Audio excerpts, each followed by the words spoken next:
Hello વિદ્યાર્થી મિત્રો, maths techno ચેનલમાં આપનું સ્વાગત છે.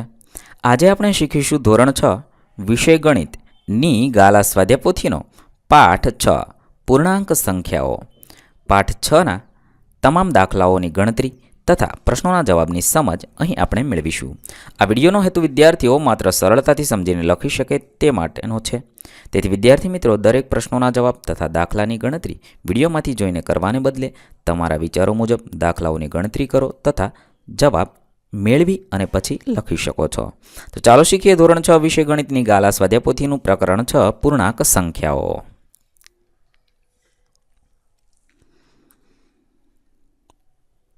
સૌપ્રથમ પ્રશ્ન નંબર 1, પ્રત્યેક વિધાન સાચું બને એ રીતે ખાલી જગ્યા લખો. અહીંયા છે ખાલી જગ્યા પૂરવાની છે.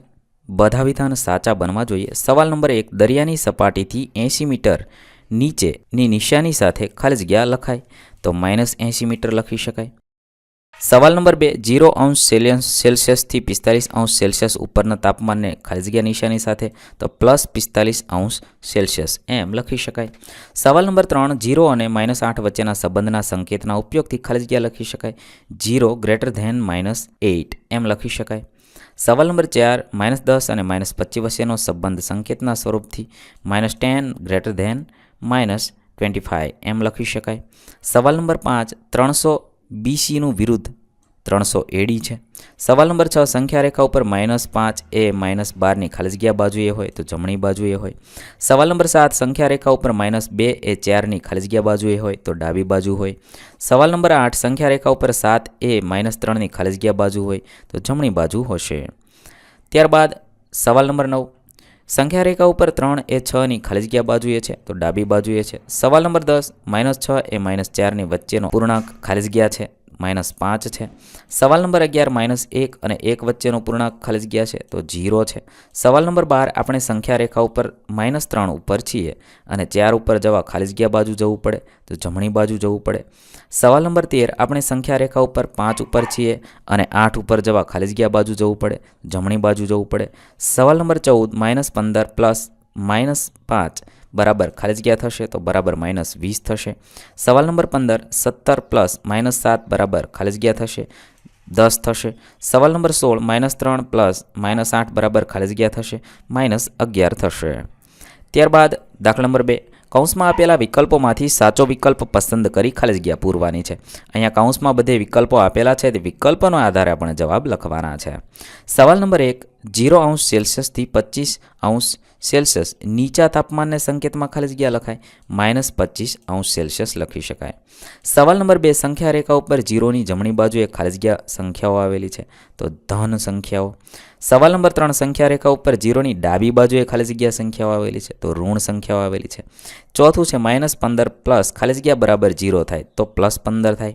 સવાલ નંબર 5, -18 ખાલી જગ્યા -12 તો લેસ ધેન છે એટલે 18 નાનો છે. સવાલ નંબર 6, 20 ખાલી જગ્યા -5 તો 20 મોટો છે તેથી લખીશું ગ્રેટર ધેન. સવાલ નંબર 7, -4 + -3 ખાલી જગ્યા -5 તો લખી શકાય લેસ ધેન. -7 એ નાના થશે અને -5 એ મોટા કહેવાય એટલા માટે. ત્યારબાદ સવાલ નંબર 8, -7નો વિરોધી ખાલી જગ્યા છે તો 7 છે. સવાલ નંબર 9, 9નો વિરોધી ખાલી જગ્યા છે -9 છે. સવાલ નંબર 10, -2 -8 બંને માઇનસ છે એનો સરવાળો થશે માઇનસ પ્લસ થઈ જશે એટલે +6 જવાબ મળશે. ત્યારબાદ દાખલા નંબર 3, નીચેના દરેક પ્રશ્નના જવાબ માટે આપેલા વિકલ્પોમાંથી સાચો વિકલ્પ શોધી તેનો ક્રમ અક્ષર પ્રશ્નની સામેના ખાનામાં લખવાનો છે. સવાલ નંબર 1, -10° અને 10° વચ્ચેનો સંબંધ સંકેતમાં ખાલી જગ્યા રીતે લખી શકાય. જવાબ થશે C, -10° < 10°C. સવાલ નંબર 2, ₹50ની ખોટનું વિરુદ્ધ ખાલી જગ્યા છે. જવાબ થશે D, ₹50નો નફો. સવાલ નંબર 3, સંખ્યા રેખા ઉપર ખાલી જગ્યા એ -2ની ડાબી બાજુએ છે. જવાબ થશે B, -4. સવાલ નંબર 4, સંખ્યા રેખા ઉપર ખાલી જગ્યા એ 3ની જમણી બાજુએ છે. જવાબ છે D, 8. અહીંયા આપેલા વિકલ્પોમાંથી કોઈ પણ એક વિકલ્પ જ પસંદ કરવાનો છે. સવાલ નંબર 5, સંખ્યા રેખા ઉપર ખાલી જગ્યા એ 5ની ડાબી બાજુએ છે. જવાબ થશે 2. સવાલ નંબર 6, સંખ્યા રેખા ઉપર ખાલી જગ્યા એ -4ની જમણી બાજુએ છે. જવાબ થશે -2. સવાલ નંબર 7, 2 અને -5 વચ્ચે કુલ ખાલી જગ્યા પૂર્ણાંકો છે, તો કુલ 6 પૂર્ણાંકો છે, તે ખાનામાં એ લખવાનું છે. ત્યારબાદ સવાલ નંબર 8, -8 થી 8 વધારે ખાલી જગ્યા છે, તો 0 છે. સવાલ નંબર 9, -6 થી 6 ઓછા ખાલી જગ્યા છે, જવાબ થશે એ -12 છે. સવાલ નંબર 10, 10 -4 બરાબર ખાલી જગ્યા થશે, માઇનસ પ્લસ થઈ જશે એટલે જવાબ થશે ડી, 14 જવાબ મળશે. દાખલા નંબર 4, નીચેના વિધાનો ખરા છે કે ખોટા તે લખવાનું છે. સવાલ નંબર 1, 305 ADની વિરુદ્ધ 305 BC છે, આપેલ વિધાન ખરું છે. સવાલ નંબર 2, -25 બરાબર 25 થાય, આપેલ વિધાન ખોટું છે. સવાલ નંબર 3, 0 > -6 આપેલ વિધાન ખરું છે. સવાલ નંબર 4, -15 -10 આપેલ વિધાન ખરું છે. સવાલ નંબર 5, -1 એ સૌથી નાનો પૂર્ણાંક છે, આપેલ વિધાન ખોટું છે. સવાલ નંબર 6, -8 માંથી -5 બાદ કરતા 3 બાકી રહે, આપેલ વિધાન ખોટું છે. સવાલ નંબર 7, -7 માં 0 ઉમેરતા જવાબ 0 મળે, આપેલ વિધાન ખોટું છે.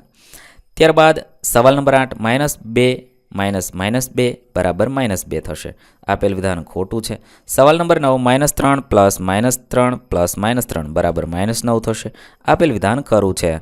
સવાલ નંબર 10, 0 - -10 બરાબર -10 આપેલ વિધાન ખોટું છે. ત્યારબાદ પ્રશ્ન નંબર 5, નીચેના પૂર્ણાંકોને એક જ સંખ્યા રેખા ઉપર દર્શાવવાના છે. 6, -8, 0, 2 અને -2.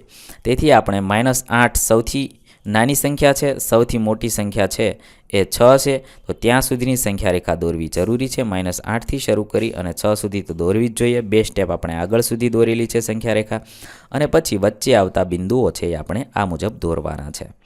દાખલા નંબર 6, પ્રત્યેક જોડમાં આપેલી સંખ્યામાંથી કઈ સંખ્યા ડાબી બાજુએ છે તે લખવાનું છે. 3 અને 7માં 3 ડાબી બાજુએ, -2 -10માં -10 ડાબી બાજુએ, 0 -4માં -4 ડાબી બાજુએ, -13 અને 9માં -13 ડાબી બાજુએ, 3 અને -17માં -17 ડાબી બાજુએ, 9 અને 19માં 9 ડાબી બાજુએ. આ મુજબ લખી શકાય. ત્યારબાદ દાખલા નંબર 7, પ્રત્યેક જોડમાં આપેલી સંખ્યાઓમાંથી કઈ સંખ્યા જમણી બાજુએ છે તે લખવાનું છે. 2 અને -10માં 2 જમણી બાજુએ, -6 અને -15માં -6 જમણી બાજુએ, -12 અને 15માં 15 જમણી બાજુએ, 16 અને -16માં 16 જમણી બાજુએ, 4 અને -4માં 0 જમણી બાજુએ, 9 અને 0માં 9 જમણી બાજુએ થશે. દાખલા નંબર 8, આપેલા બે પૂર્ણાંકોની વચ્ચેના પૂર્ણાંકો ચડતા ક્રમમાં લખવાના છે. -6 અને 0 ની વચ્ચે આવતા પૂર્ણાંકો ચડતા ક્રમમાં આ મુજબ લખી શકાય. સૌથી નાના -5, -4, 3, 2, -1. 2 અને -4 વચ્ચે તો -3, -2, -1, 0 અને 1. -1 અને 5 વચ્ચે તો 0, 1, 2, 3, 4. -8 અને -14 વચ્ચે તો 13, 12, 11, 10, 19 એ બધા માઇનસ લખવાના છે.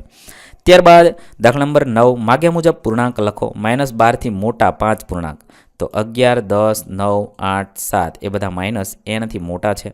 -18 થી નાના 5 પૂર્ણાંક તો 19, 20, 21, 22, 23 આ બધા -18 કરતાં નાના થશે. ત્રીજું છે -3 થી મોટા તો -2, 1, 0, 1 ને 2 આ મુજબ લખી શકાય. દાખલા નંબર 10, સંખ્યા રેખાનો ઉપયોગ કરી જવાબ મેળવવાનો છે. -2 થી +5 સંખ્યા રેખા દોરવાની છે. -2 થી +5 સુધી એટલે કે જમણી બાજુ 5 સ્ટેપ આગળ ચાલવાનું, સરવાળો છે એટલા માટે 5 સ્ટેપ આગળ ચાલતા 3 પર આવશું એટલે જવાબ મળશે 3. ત્યારબાદ દાખલા નંબર 2, સંખ્યા રેખા દોરી દાખલાની ગણતરી આ મુજબ તમે કરી શકો છો. દાખલા નંબર 3, એની પણ સંખ્યા રેખા દોરી જવાબની ગણતરી આ મુજબ લખી શકો છો. દાખલા નંબર 4, 8 + -2 આ મુજબ સંખ્યા રેખા દોરી જવાબ લખશો. 6 - 2 સંખ્યા રેખા દોરી જવાબ લખશો. 6 - 2માં આ બાજુ અહીંયા તીર દોરશો. અહીંયા પણ ઓછે વત્તે ઓછા થશે એટલે આ બાજુનું તીર થશે, ડાબી બાજુ ચાલશે. આ મુજબ તમે લખી શકો છો. ત્યારબાદ આપેલી સંખ્યા રેખા છે -2 -4 જેમાં બાદબાકી હોવાથી ડાબી બાજુ ચાલીશું એટલે -2 માંથી -4 થતાં -6 જવાબ મળશે. આ મુજબ તમે સંખ્યા રેખા દોરી શકો છો. ત્યારબાદ 7 નંબર -4 -6 અહીંયા તમે ઓછે વધતા થઈ જશે એટલે જમણી બાજુ ચાલવાનું થશે, જવાબ મળશે 2. ત્યારબાદ દાખલા નંબર 11, નીચેના પૂર્ણાંકો ચડતા ક્રમમાં લખો. આપેલા પૂર્ણાંકોને ચડતા ક્રમમાં આ મુજબ લખી શકાય. અહીંયા આપેલા પૂર્ણાંકોને ચડતા ક્રમમાં આ મુજબ લખી શકાય. આ રીતે તમે ચારેય આપેલા પૂર્ણાંકોને ચડતા ક્રમમાં લખશો. દાખલા નંબર 12 નીચેના પૂર્ણાંકોને ઉતરતા ક્રમમાં અહીંયા છે 1 0 -2 -3 માઇનસ છે એ -2 કરતાં -3 એ નાના છે જે સંખ્યા રેખાના આધારે લખવાના છે. આ મુજબ તમે પહેલો, બીજું, ત્રીજું અને ચોથું ચારેયના પૂર્ણાંકોને ઉતરતા ક્રમમાં ગોઠવશો. ત્યારબાદ દાખલા નંબર 13 સંખ્યા રેખાના ઉપયોગ વગર જવાબ શોધીને લખવાના છે. સંખ્યા રેખાના ઉપયોગ વગર આપણે જવાબ લખવાના છે. અહીંયા -13 -18 એટલે -56 થશે. 63 -17 46 થશે. -19 -19 તો 0 થશે, કારણ કે ઓછે ઓછે વત્તા થઈ જશે. એક ઓછા અને એક વત્તા એટલે 0 થશે. -30 -20 -50 થશે. 35 -10 ઓછે ઓછે વત્તા એટલે 45 થશે. છઠ્ઠું 30 -40 ઓછે ઓછે વત્તા એટલે જવાબ 10 મળશે. ત્યારબાદ પ્રવૃત્તિ આપેલી છે. સાચા જોડકા બનાવો. વિભાગ અ ની વિગતને વિભાગ બ સાથે જોડવાની છે. 10 -15 એટલે જવાબ થશે 25, જે અહીંયા છે. બીજું છે 10 -15 જવાબ થશે -5. -10 -15 જવાબ થશે -25. -10 + 15 જવાબ થશે 5. આ જવાબ તમે અહીંયા ખાલી જગ્યામાં પણ લખશો.